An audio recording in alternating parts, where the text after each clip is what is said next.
Sejam bem-vindos ao Clube do Livro Páginas em Ação. Demorou, né, Tânia? Mas saiu o nosso resumo do livro A Arte da Guerra para Executivos. Se você ainda não me conhece, sou a Jane Mafalda, sou especialista em vendas, sou dona de uma das suas agências Vacas do Marketing e também mentora de marketing e vendas. Eu vou pedir que a Tânia também se apresente. Bom dia, olá, eu sou Tânia Lassi, sou consultora em gestão para profissionais da saúde, e é sempre um prazer estar aqui no Páginas em Ação. Legal. Hoje, esse livro foi uma indicação até da Tânia, né? Foi ela que indicou o livro, e a gente vai fazer um breve resumo e vamos trazer também alguns insights. Eu estou hoje com uma colinha aqui na mão, porque eu coloquei bastante anotações para compartilhar com vocês. Aí, primeiro de tudo, então, entrando, né? É um livro com 13 capítulos. No meu ponto de vista, tá? O que eu resumiria assim do livro é a questão que ele fala de você ser um estrategista, de você nunca entrar numa batalha se não for para ganhar. Então, normalmente, a gente entra numa batalha, quando a gente está dentro, a gente quer decidir como vai fazer para vencer. E ele ensina o contrário. Foi isso que eu entendi do livro. Ele fala que primeiro você analisa se você é capaz de ganhar. Se você for capaz de ganhar, você entra para a guerra. Se não, primeiro você cria a tua estratégia para depois entrar. E isso até é algo assim muito difícil, né, Tânia? A gente que trabalha com o digital, normalmente as batalhas acontecem, está no meio de um fogo cruzado, é difícil ter essa estratégia com antecipação, como ele ensina. E eu achei também que ele fala muito sobre o inimigo, sobre você ter um olhar, você conhecer a fundo ali o teu inimigo, porque isso vai te ajudar a conquistar a vitória. Até eu anotei aqui uma frase, né, que ele falava: na guerra, o estrategista vitorioso só busca a batalha depois que a vitória foi conquistada. Então, você realmente sabe ter a certeza que vai vencer para entrar na batalha. E eu também anotei que para conquistar a vitória, existem 5 regras fundamentais. Primeiro de tudo, você deve saber quando lutar e quando não lutar, porque é isso que eu falei. Se você acha que você não pode vencer, talvez seja melhor você recuar e não entrar para a luta. Você só entra quando tem a certeza. E isso é muito legal também, é até uma lição para a gente, né? Que a gente acha que a gente sempre tem que tá vencendo. E aqui mostra que, às vezes, recuar também é vencer. É uma conquista quando você dá um passo para trás e percebe que você não vai conseguir a vitória que você queria. Segunda, você deve saber como lidar com forças inferiores e superiores à sua. Isso também, a gente sempre olha para aquela pessoa que a gente se sente ameaçado, mas tem pessoas ali que pode até ter uma força um pouco menor, uma experiência um pouco menor que a sua, mas a persistência dele é muito maior e ele pode te vencer. Então, a gente sempre tem que analisar ali, quando vai olhar o mercado, concorrência e tudo mais, a gente sempre olha para os grandes, mas a gente tem que tomar cuidado com os pequenos também. Eu entendi isso desta lição, tá? Terceiro, seu exército deve ter um espírito de luta forte e uniforme e disciplina em todas as suas fileiras. Quando a gente traz também isso para o mundo corporativo, né, gente? Eu falo que é um desafio muito grande quando a gente escala, quando a gente tem um time.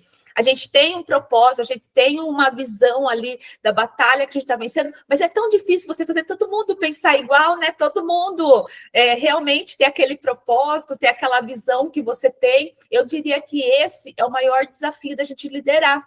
Porque muitas pessoas acham que liderar é você impor, é você mandar. E não, é você motivar as pessoas, fazer ela pensar como você e elas terem esse mesmo propósito. Se isso é difícil numa empresa, às vezes com poucos colaboradores, eu imagino numa guerra com um exército. Como que a gente faz todo mundo ter essa mesma visão? Quando eu vejo aqueles filmes de guerra, tal, né? Eu vejo as pessoas indo lá para o campo da batalha e eu falo, cara, como que eles têm esse sangue no olho, sabe? Eles realmente compram o propósito ali do país que eles estão lutando. E isso é muito importante, a gente precisa aprender, a gente precisa desenvolver essa habilidade. Então, trazer para as pessoas aquilo que a gente pensa e realmente mostrar os fundamentos daquele propósito que a gente criou. Aí depois aqui o quarto, você deve lutar de modo que esteja preparado e o inimigo não esteja preparado. Aqui até é algo assim que eu nem vou me aprofundar muito, porque eu não sou tão contra. Eu acho assim, uma batalha legal é quando os dois estão preparados, sabe? A gente nunca tem que ir pensando em vencer de uma pessoa, pegando no ponto fraco dela. Isso é meu, tá? É o que eu trago comigo. Até estava comentando com a Tânia um pouco antes de começar, então é algo assim que eu nem vou comentar muito, depois se a Tânia quiser acrescentar. E, por último, você deve ter a capacidade militar e a liberdade de comandar suas tropas, sem a interferência de um soberano. Aqui também é entrar na parte da liderança. É um desafio, né, Tânia? Você que trabalha com gestão, de times, eu acho que você deve sofrer muito com isso, né? Sim, com certeza. É muito complicado, porque a gente tem que pensar que quando a gente lidera uma equipe, a gente precisa ser o exemplo, né? A gente precisa ser o exemplo da equipe. A equipe tem que se moldar, né, ao líder. E muitas vezes o líder, quando eu falo líder, não precisa ser de uma grande organização, não. Qualquer empresa, do tamanho que for, mesmo que é você mais uma pessoa, né? Se você é o líder, você precisa mudar esses seus colaboradores com a tua cultura, né? Com aquilo que você acredita. Então, muita gente às vezes impõe coisas, não, eu quero que seja assim, e sem ouvir o colaborador, sem ouvir, né, as ideias que de repente eles têm ali para oferecer, isso é complicado, né? Então, liderança é complicada quando a gente tem que liderar poucas pessoas. Agora, você imagina, né, liderar um exército. Então, por isso que o que eu pude perceber desse livro é que, assim, quando a gente consegue dominar muita gente, então fica muito mais fácil a gente dominar as pessoas que é o nosso núcleo, né? Que ainda é o nosso núcleo. A gente tem poucas pessoas, mas se a gente aprender essa estratégia de dominar um exército, aí fica mais fácil, né? A gente aprender a dominar o pequeno. Exatamente. E às vezes a gente pode até sair dessa parte de liderança de empresas, né? Eu trago muito esse exemplo com o filho. A gente pode falar, a gente pode educar o filho, falar o que for. Se você não der o exemplo, ele não vai aprender. Porque eles moldam na gente, eles olham para a gente como um exemplo. E isso também tem que acontecer na empresa. Você ser aquela pessoa que a pessoa olha e fala, nossa, gosto do estilo dela, gosto dos valores dela, queria ser igual. Isso sim é uma verdadeira liderança, quando a gente cria essa comunidade, né? É um desafio. Ótimo, essa analogia com o filho é muito legal, porque realmente dá para entender bem a essência da liderança. É isso mesmo. Se a pessoa que você está liderando não acredita em você, porque você não faz aquilo, então ela também não vai fazer. Você não é desse jeito, ela também não vai ser, né? Com certeza. Legal. E aí ele também traz alguns conselhos, né, para os estrategistas militares, e tudo que estiver falando assim de militar, a gente vai tentando trazer o exemplo para o negócio, tá? Seja cauteloso, ataque somente quando tiver a vantagem, evite seu inimigo onde ele for forte e ataque-o onde ele for fraco. Volto a repetir, é uma parte assim, sabe, que eu particularmente eu acho que a gente tem que valorizar as nossas forças e não a fraqueza alheia, porque quando você dedica sua atenção para o outro, para a fraqueza do outro, você para de se preparar, você para de buscar o que você tem de potencial. Então, o tempo que você passa para ver a estratégia negativa do seu concorrente, eu falo que você deveria focar no seu. Onde você está errando? Onde é o seu ponto negativo? Que nós temos ponto negativo também. Então, não é melhor você vir achar o seu ponto negativo e corrigir, em vez de querer atacar o outro? Então, eu particularmente não concordo com esse conselho dele, mas está no livro, tá, gente? Outro ponto também, evite o exército inimigo quando seu espírito estiver aguçado, suas colunas e estandartes estiverem em perfeita ordem ou quando ele tiver uma posição mais vantajosa, como, por exemplo, um terreno mais alto. Claro que o livro está falando de guerra, a gente está falando do mundo do negócio, então por isso que tem essa diferença, tá, essa divergência de não concordar com o livro. Aqui eu entenderia que a gente tem que evitar tomar decisões quando a gente está de cabeça quente, por exemplo, né? Às vezes, quando acontece um problema na nossa empresa, a gente para e fala, nossa, e agora? Tem dias que a gente fala, eu não sei o que eu vou fazer, não sei como eu vou solucionar. E se você for tomar alguma decisão nesse momento, que as emoções estão tomando conta de você, provavelmente você vai tomar alguma decisão errada. Então, às vezes, a melhor coisa que a gente tem é deixar um problema para amanhã. Aconteceu algo hoje, respira, acalma a tua cabeça, ou vai almoçar, depois do almoço você senta e busca a solução, porque enquanto você estiver olhando para o problema, você não vai ver a solução. Então, a gente tem que sentar e buscar o que vai fazer solucionar aquele problema, que daí sim a gente vai conseguir resolver. Aí tem o terceiro conselho: nunca entre na batalha simplesmente por raiva. Sempre deve haver algo a ser conquistado. Sua raiva acabará dissipando, mas um reino destruído nunca mais poderá ser ressuscitado. Exatamente, é o que eu comentei até um pouco atrás, né? Da gente não focar no concorrente, é isso, é a gente pensar num propósito, pensar no que a gente quer alcançar e não entrar ali por vingança, por raiva, querendo ser melhor do que ninguém. Isso acontece muito. Eu e a Tânia, que estamos tendo ter uma presença no digital, acontece muito, né, Tânia? Parece que as pessoas estão numa eterna competição, um quer ser melhor que o outro. E por quê? A Tânia trabalha numa área, eu trabalho em outra, a gente pode se unir, a gente pode se ajudar, não tem por que ter essa briga. E daí, por último, o último conselho que ele trouxe é: evite as armadilhas para quais seu inimigo vai tentar te atrair. Não conduza seu exército para lugares onde seus suprimentos não possam chegar ou onde você não conhece bem o terreno do seu aliado. Aqui também é um modo muito pessoal, né, de falar. Eu sempre tenho aquele medo, sabe quando algo parece muito bom? eu falaria isso de armadilha. Às vezes a gente vê umas pessoas vendendo algo que é uma promessa e fala, não, tá bom demais para ser verdade. A gente tem que tomar cuidado também, porque às vezes o inimigo está tentando ali atrair a gente, ou até mesmo a pessoa está tentando te atrair no seu ponto fraco, mas com algo que não vai transformar a tua dor. Hoje existe muita gente no mercado fazendo isso, né? Com promessas rasas, com promessas falsas, pessoas que não estão comprometidas a realmente pegar na tua mão, te ajudar a transformar a tua dor, o teu negócio, o que você precisa. Então, eu vejo hoje, no mundo de hoje, no mundo dos negócios, isso como uma armadilha. Você quer acrescentar alguma coisa, esses 4 conselhos, Tânia? Então, o que eu anotei aqui, eu acho importante a gente ressaltar, são 3 pontos. O primeiro, inove, né? A inovação é a arma da qual ninguém pode se defender, porque quando a gente sempre faz a mesma coisa, e aí o nosso concorrente também faz a mesma coisa. Quando ele faz alguma coisa diferente, chama atenção para ele. Então, eu acho que olhar o concorrente como, né, entre aspas, colocando o concorrente como inimigo aqui no livro, seria isso, seria a gente estudar o que ele está fazendo de diferente para a gente poder também ter uma inovação, para não ficar muito igual, né, para não ficar aquela coisa mais do mesmo. Que a gente vê muito, né, inclusive no digital, né, Jane? Muito mais do mesmo, muitas pessoas fazendo. E se você não tiver um diferencial ali, você fica realmente na vala comum ali, né? Não tem nada para a pessoa querer olhar para você, né? E estudar o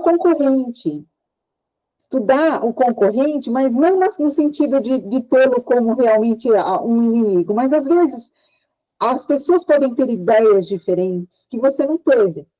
Uhum. Acho que a gente pode pegar, assim, a ideia de um concorrente, às vezes um produto diferente que ele lançou, alguma coisa assim, e a gente transformar para o nosso negócio, transformar para a nossa realidade. E aí a gente vai estar criando também algo diferente, porém proporcionar algo diferente aí para os clientes e chamar atenção para o nosso negócio também. E conhecer as necessidades, né, do cliente, porque as pessoas começam as coisas sem realmente conhecer qual que é a dor, né? Que é uma coisa que você sempre fala, né, Jane? Então, a Jane é minha mentora, né? A gente já fez uma mentoria e ela sempre fala isso. É preciso a gente ouvir, né? A gente saber qual é a necessidade do cliente. A necessidade, né? Que aqui ele trata como inimigo, mas, na verdade, até não é nem só do cliente, do concorrente também. Porque se a gente vê uma brecha no concorrente, a gente pode criar alguma coisa para suprir essa brecha e, assim, puxar os clientes para o nosso produto, né? Então, eu entendi dessa forma, né? Essa questão do... Eu também não concordo de você ter que ficar denegrindo as pessoas, o concorrente, para você puxar para o seu lado. Não concordo.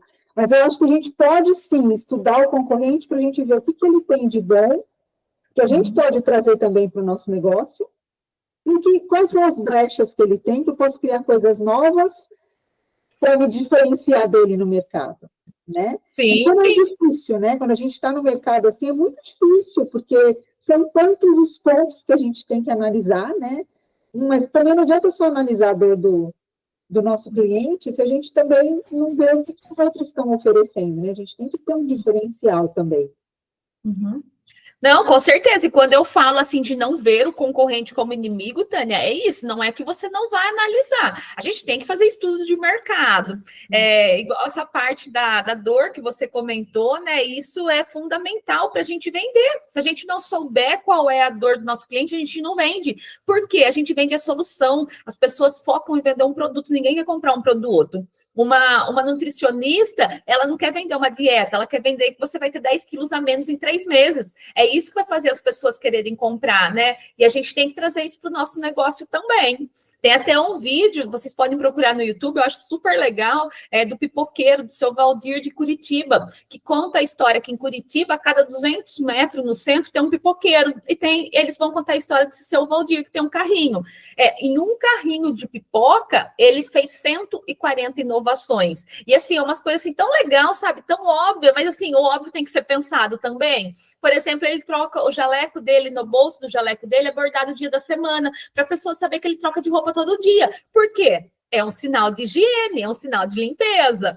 Quando você compra pipoca, você ganha um sachêzinho assim personalizado que vem um fio dental.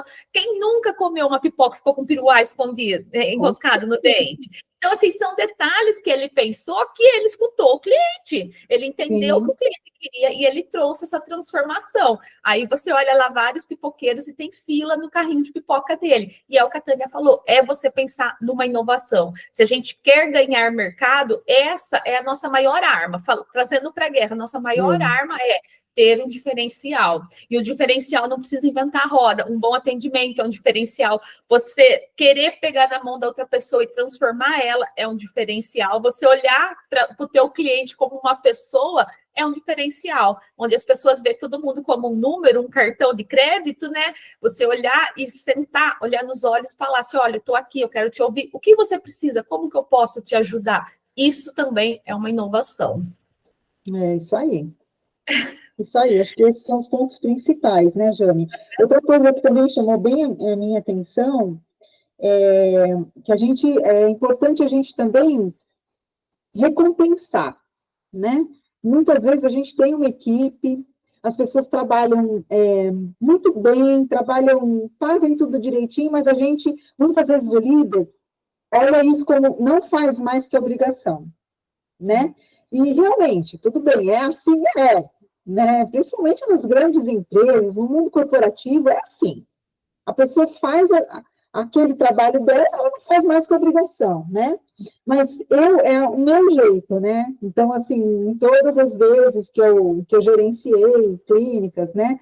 Eu sempre recompensava, mesmo que seja o trabalho é o óbvio, é o que ela tinha que fazer, é o que ela tinha que fazer. Se ela só fizer o que ela tem que fazer, a pessoa só fizer o que ela tem que fazer, ela vai receber uma recompensa. Se ela fizer mais, ela vai receber uma recompensa maior. Mas sempre é importante isso, né? Mesmo que seja um reconhecimento, né? Um reconhecimento, você chegar e falar, nossa, parabéns, você fez um bom trabalho. Eu acho que isso é muito importante porque você incentivar as pessoas que trabalham com você é importante para elas se sentirem pertencentes ao seu meio, né? À sua empresa. Então, isso também é muito importante. É importante também a gente nunca pensar que a gente sempre vai ser uma eu presa, né? Muita gente está lá sozinha, trabalhando sozinha. Não, não pense assim.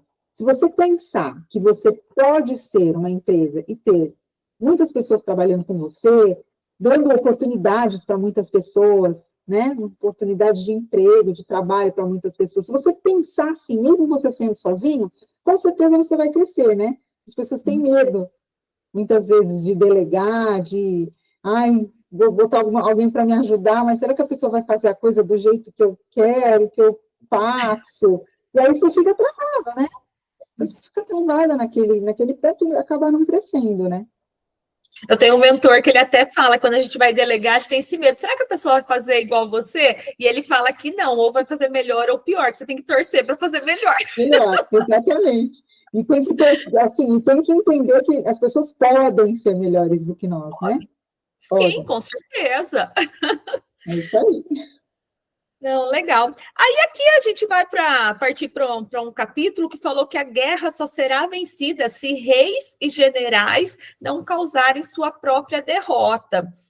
Eu entendo isso, que às vezes a pessoa que está liderando ali, ela tem até um ego inflamado, né? É o que foi falado, a gente não vir com as emoções, e elas não têm um foco principal, elas não têm uma estratégia para vencer aquela batalha. E aí, se o general for imprudente, ele vai prejudicar todo o seu time. Isso também a gente traz para os mundos dos negócios. A gente, tendo um time, tendo pessoas que dependem da gente, a gente tem essa responsabilidade de saber que o sucesso deles depende do nosso sucesso. Então, se você vai tomar uma decisão, se você está na dúvida, se você vai se arriscar, você tem que ter uma certa cautela, porque se você perder, todo mundo perde. E lembra que nós falamos das pessoas se modelarem, elas estarem olhando para a gente querer ser igual? Então, essa falta de cautela também pode ser algo para as pessoas se modelarem. Então, se você está na dúvida, se você pode dar um passo, com certeza, às vezes compensa você ficar onde está ou até dar um passo para trás. Isso é sinal de inteligência, de prudência, de força e não de fracasso, como muitas pessoas acham. Aí, deixa eu ver se eu anotei mais alguma coisa. Até tem uma frase no livro que fala, né? Ser vantajoso para você. Dê um passo à frente, senão fique onde está.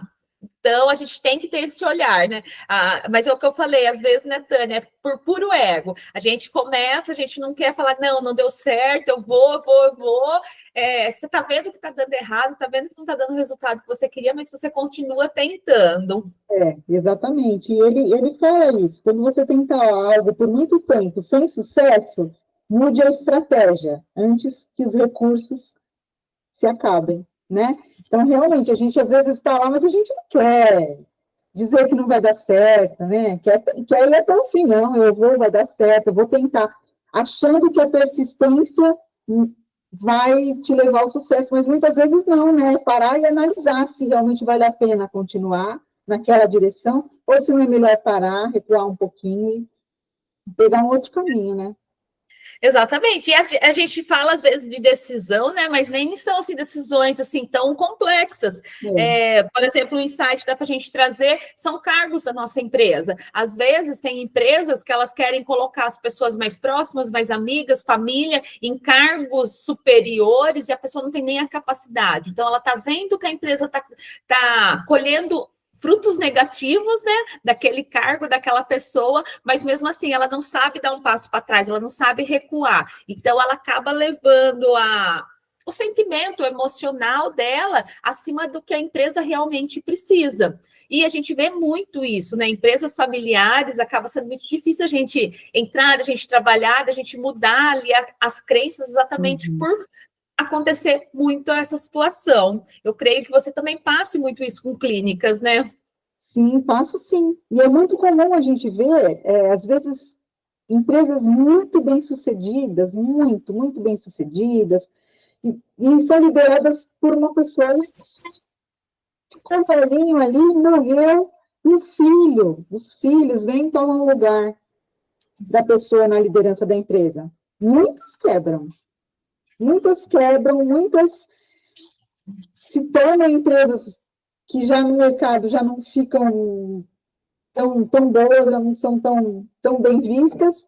Por quê? Porque o preparo daquelas pessoas que assumiram a liderança é diferente e a visão também é diferente, né? Isso é em todo lugar, em todo lugar. Em empresa familiar é muito complicado, muito, muito complicado. Eu tenho clientes que é a família, sabe, o pai, os filhos são médicos ou são dentistas, e tem aquela clínica, nossa, para você convencer que o focinho de porco não é tomada, sabe? Meu Deus, É é difícil. muito difícil. Não, legal. Outra lição que eu anotei aqui também, que isso eu acho que a gente tem que trazer muito da parte de guerra mesmo, até quando a gente vê filme de guerra, é a parte da gente conservar os recursos no meio de uma batalha, né? Isso eu acho que acontece muito em empresas, tanto que eu mesmo sendo da área de marketing e vendas, quando a gente vai dar uma consultoria, uma mentoria, a gente acaba entrando um pouco mais para entender um pouco mais sobre a empresa, porque às vezes tem empresa que procura a gente e fala assim, eu preciso vender mais para ter mais lucro, mas na verdade ela está tendo prejuízo, né? Por quê? Porque ela não sabe ter uma cautela com os seus recursos. Às vezes você ganha muito, mas você gasta muito, e esses gastos são desnecessários. Então, se a gente pensar numa guerra, as pessoas iam para uma guerra com uma quantidade limitada ali de alimento, de arma, munição e tudo mais. Imagina se no primeiro dia eles consumissem tudo. Mas ele está entediado, está com medo, está na guerra, está nervoso, está ansioso e comesse tudo. E os outros dias eles ficassem sem. E isso também a gente pode trazer para a nossa empresa. A gente sentar, analisar, ter esse cuidado, o que realmente a tua empresa precisa, quais recursos ela precisa, qual é o time que ela precisa, será que você não tem pessoas a mais, você não está pagando um salário para uma pessoa que não está agregando? Isso eu acho que é muito importante também, é uma lição da guerra que a gente pode trazer assim para a nossa vida, né? E lembrando também, né, que às vezes a gente vai entrar ali por exemplo, numa crise, às vezes acontece algumas crises que afetam alguns negócios tal, aí a gente vai pensar nessa parte dos recursos que ela tem, como que ela pode fazer para usar aquilo que ela tem num período maior. Então, a gente sempre tem que ter esse olhar de saber que a nossa empresa, ela pode estar funcionando, ela pode estar redondinha, mas ela pode melhorar. A gente pode sempre fazer um quartinho de gasto, tal, você quer vender mais, mas tenta diminuir o custo, aí você vai ter muito mais lucro. Então, eu gostei dessa parte também para pensar nisso, como a gente administra nossos recursos. A gente ser gestor é isso, a gente administrar uma empresa, a gente administrar o recurso. Tem uma pessoa que cuida de determinada área da tua empresa, analisa, vai lá, pede um relatório, acompanha, vê se não está tendo desperdício, porque sempre tem aonde enxugar. Isso até na nossa casa. Se a gente pegar ali nossas finanças domésticas, sempre tem alguma coisa para a gente cortar, né? Sempre tem aquele desperdício com o lanchinho de final de dia, né, Tânia? Então, na empresa também é assim.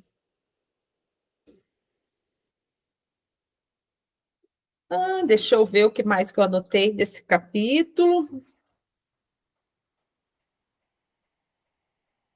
Daí eles até traziam dessa parte de recursos, né? Mas aí eu acho que seria mais para a guerra, que outra maneira de conservar recursos é quando eles tomavam do inimigo. Então, eles sabiam que era um ponto fraco, né? A pessoa não poderia ficar sem arma, sem comida, então havia essa atitude. Mas eu acho que isso também a gente não consegue trazer para o mundo dos negócios, né? Aí ele vai trazer também aqui uma parte do livro falando: engane seu inimigo e imponha sua vontade a ele. Isso é o que eu tinha comentado agora há pouco, que eu acho que acontece muito hoje no mercado digital, que as pessoas, elas sabem qual é a dor da pessoa, ela promete exatamente aquela dor, mas ela não é capaz de trazer aquela solução. Isso, então, se a gente parar para pensar, não é na guerra, mas no nosso mercado existe muito. Hoje existem muitos profissionais que trabalham com essa enganação. Então, lembra que nós falamos de inovação? Você ser verdadeiro, você cumprir o que você promete é uma inovação, é uma diferenciação no mercado. Você ser aquela pessoa que pega na mão e que realmente quer que a pessoa mude, que a pessoa alcance a solução que você prometeu, é um ponto muito positivo, que muitas pessoas fazem isso. Pega a tua dor, pega teu ponto fraco, promete algo que ela não é capaz de cumprir. Então, a gente tem que tomar muito cuidado. Por quê? Você pode enganar um cliente, mas você pode ter certeza que o quanto ele vai falar negativamente de você vai te queimar. Então, assim, a gente tem que procurar conquistar clientes e não ganhar uma venda. Você fez um negócio, dê o teu melhor para o teu melhor resultado.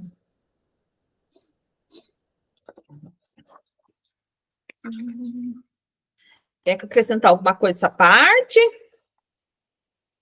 Não? Não tem nem muito o que falar, né, Tânia? É como eu falei, é o óbvio, né?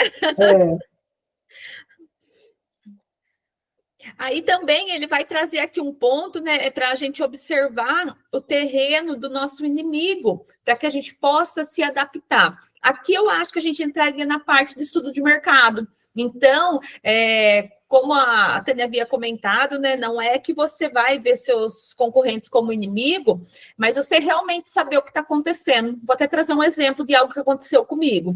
Quando eu comecei no mercado digital, a gente começa cobrando pouco, porque nosso conhecimento, nossa experiência, eu acho que todo mundo é assim, qualquer área que você vai trabalhar. E quando eu comecei a frequentar eventos, né, de marketing e tal, aí eu ia, sentava na mesa com vários profissionais e eles falavam, eu cobro tanto, às vezes era 4, 5 vezes a mais do que eu. Eu poderia só chegar e falar assim, a partir de hoje eu quero ganhar aquilo, mas a minha pergunta não foi essa, foi o que eles entregam que eu não entrego? Porque a pessoa não paga 5 vezes a mais com a mesma entrega. Aí eu fui buscar entender o que esses profissionais faziam para que eu pudesse aprender a adquirir essas técnicas, essas habilidades, para que eu pudesse aumentar o meu valor. Então, eu acho que isso é você analisar o mercado. Por isso que eu falei, em vez de a gente ficar pegando no ponto negativo dos nossos concorrentes, olha o ponto positivo que pode ser o seu negativo. A gente sempre tem algo ali para mudar da nossa empresa. A gente, por mais que a gente dá o nosso melhor, a gente também erra, né, gente? Somos seres humanos. Às vezes, querendo acertar, a gente erra também. Então, acho que a gente tem que ter esse olhar, né, para ver o que está acontecendo ali, como que é o terreno deles e tal, para que a gente possa se adaptar. E principalmente para não ser aquela pessoa igual um cavalo, né? Que não vê nada. O mundo está mudando e a pessoa ainda está estagnada. Hoje, em pleno 2025, tem lugares que você vai e não passa cartão de crédito. Eu acho assim um cúmulo, né? Eu falo, a pessoa prefere fazer um carnezinho do que ter um cartão de crédito. Então, a gente tem que tomar cuidado para também não ficar tão tapado e cometer erros desse jeito. Aí até ele traz aqui, em qualquer negócio, não há como ter sucesso sem observar a concorrência. Porque quando você sabe todas as vantagens, você consegue construir isso dentro da tua empresa. Então, sempre ter esse olhar, e é bom a gente ser crítico com a gente, tá? Porque às vezes a gente olha só o que a Tânia faz de errado, mas eu não sei olhar o que eu estou fazendo de errado. Então, analisar a concorrência é isso, é você assumir os seus erros, suas falhas e ver o que a pessoa está fazendo. Porque também não adianta nada você fazer uma análise de mercado para ficar falando mal do teu concorrente. Mas você viu, a Tânia vende bem, mas também ela faz isso, aí fica só criticando. Aí você vai perder seu tempo. É você realmente olhar para pensar o que você pode mudar, como você vai adaptar isso para o seu negócio. E aí traz assim, comande suas tropas com autoridade, mas trate as pessoas com humanidade. É bem o que nós já falamos lá no comecinho, né? De você liderar é isso. A Tenete trouxe o exemplo. A pessoa fez o que precisava ser feito, era o óbvio, mas você vai recompensar. Isso é ser humano, sabe? É você mostrar para a pessoa, para o teu time, para os teus clientes, que você olha para eles como pessoa, que você se importa com eles. E isso faz toda a diferença. Eu até tive uma aula essa semana de uma mentoria que eu estou fazendo. Eu achei super legal, que ele falou assim, olha, antes de falar sobre qualquer coisa, sobre venda, sobre escala, sobre faturamento, a gente tem que falar sobre pessoas. Você tem que olhar as pessoas como elas realmente são. E eu achei isso uma aula incrível. Por quê? A gente vive no meio de pessoas. Nossos colaboradores são pessoas, nossos clientes são pessoas, nossos fornecedores são pessoas. Se você não tiver a habilidade de lidar, de gerir pessoas, como você vai ter sucesso no mundo dos negócios? É impossível. Então, a gente tem que saber que você ser líder, você ser uma autoridade, não é você ser carrasco, ser mandão, é você você motivar as pessoas, é você liderar, trazer aquele sentimento que elas podem ser melhores, e você pegar o potencial de cada pessoa e desenvolver. Isso até é o que os coaches estudam, né, Tânia? Eu acho super legal essa parte de mentoria, a gente estudar um pouco de coach por isso, para você pegar o potencial de cada pessoa e colocar ela, aquela pecinha, no lugar certinho, onde ela vai produzir mais. Não adianta você pegar uma pessoa que é analítico, que é de exatas, e colocar ele no atendimento, colocar em vendas, não vai dar certo. Agora, se você pegar essa pessoa e colocar ele para analisar as métricas, para colocar ele na parte de contabilidade, tudo, ele vai se desenvolver muito bem. Então, a gente tem que procurar, sabe, desenvolver esse olhar, de ver o que realmente você pode trazer para a tua empresa, como você vai colocar os teus soldadinhos ali no lugar que eles realmente têm mais habilidade.